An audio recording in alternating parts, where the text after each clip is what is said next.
नमस्कार दोस्तों, स्वागत है आपका मेरे यूट्यूब चैनल पर। तो दोस्तों आज पढ़ेंगे क्लास 11th का पोइट्री का जो हमारा लेसन 4 है, जिसका नाम है द चाइल्डहुड, जिसके जो पोइट हैं वो है मार्कस नेटिन। तो आज इस लेसन का हम सेंट्रल आइडिया पढ़ेंगे। आप देख सकते हैं हमारी नोटबुक कॉपी में पहले से ही रिटर्न है, तो सेंट्रल आइडिया को हम देखेंगे व ऐसे समझेंगे। तो क्लास 11th का लेसन 4 चाइल्डहुड, जिसके जो पोइट हैं वो है मार्कस नेटिन, यानी सेंट्रल आइडिया, जिसका जो हिंदी अर्थ होता है यानी केंद्रीय विचार। तो आज हम इसको समझेंगे, तो वीडियो के अंत तक जरूर बने रहिए। तो चलिए शुरुआत करते हैं। दिया है कि इन दिस पोएम, यानी इस पोएम में द पोएट जो कवि है थिंक सोचता है डीपली यानी गहराई से, ओवर द क्वेश्चन और प्रश्न करता है, ऑफ हिज लॉस्ट चाइल्डहुड यानी अपने खोए हुए बीते हुए बचपन के बारे में खुद से गहराई से प्रश्न करता है। द पोएट हैज ट्राइड, यानी जो कवि है वो ट्राइड में कोशिश करता है to identify some stages of his life, वो अपने कुछ जीवन के चरणों के बारे में भी क्या करता है, आइडेंटिफाई यानी खुद से विचार करता है।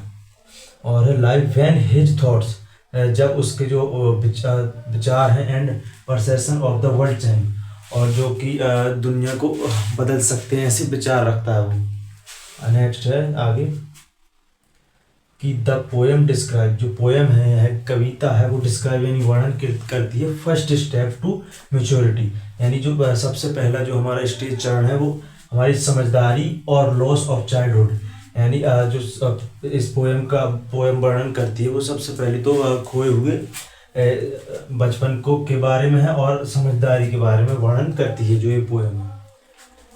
आगे है कि व्हेन जब वन इज एबल टू, मतलब जब एक एबल योग्य थिंक, मतलब योग आदमी लॉजिकली यानी तार्किक रूप से एंड रेशनली सोचता है। आगे है फॉर्मिंग वंस ऑन ओपिनियन, वह जो भी होता है वो अपना खुद का ओपिनियन एक रखता है उस, एंड नॉट गेटिंग, और नहीं देता है इन्फ्लुएंस्ड बाय अदर्स, और दूसरों के द्वारा, his also sign of maturity, और समझदारी का एक तार्किक अपना जो विचार रखता है। और लॉस ऑफ चाइल्डहुड, और अपने जो बीता हुआ जो बचपन है उसके बारे में भी चर्चा करता है। तो ये था हमारा लेसन 4 का चाइल्डहुड, जिसके पोएम है मार्कस नेटिन। तो आप इसका स्क्रीनशॉट ले लें और अपनी नोटबुक कॉपी में भी इसे जरूर उतारें।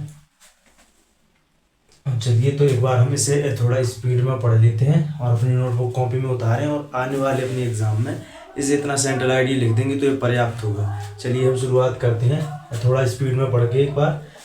तो है कि in this poem the poet thinks deeply over the question of his lost childhood. The poet has tried to identify some stages of his life when his thoughts and perception of the world change. The poem described first step to maturity और loss of childhood. When one is able to think logically and rationally, forming one's own opinion and not getting influenced by others is also a sign of maturity or loss of childhood. At the end. तो दोस्तों I hope ये आपको video अच्छे से समझ में आ गई होगी। तो हमने आज पढ़ा क्लास 11 का जो लेसन 4 है द चाइल्डहुड। तो इसका जो सेंट्रल आइडिया हमने विस्तार से समझा, तो कृपया अपनी नोटबुक कॉपी में से जरूर नोट कर लें और आने वाले एग्जाम में जरूर लिखें। इसी के साथ मिलते हैं नेक्स्ट वीडियो में। तब तक के लिए जय हिंद, जय भारत।